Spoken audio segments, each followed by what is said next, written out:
Ndabasuje nitwa Dizboy w'Abanyarwanda intumwa y'Abanyamusanze. Guys, ndakwibutse kubanza gukanda subscribe ukamakinga sure ko wafunguye ako kazogera ka subscribe ugakanda like, share, comment ni ibintu byiza cyane hano kuri muri TV 250. Abanze nka Dizboy ntabwo bakinshidikayaho kubera amakuru ndimo kubakorera cyangwa se ndimo kubazanira meza agiye atandukanye. Ndagira ndi amakuru y'uyu munsi.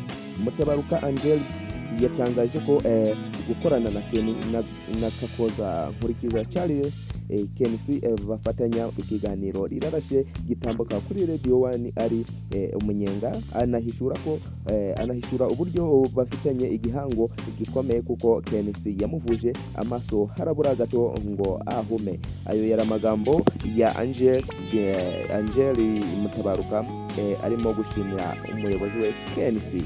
Guys, ndagubutse gukanda subscribe ukakanda like, share, comment ni ibintu byiza cyane. Abanzi nka Dizboy ntabwo bakinshidikayaho kubera ibiganiro ndimo kubazanira bigiye bitandukanye. Ndabakunda cyane.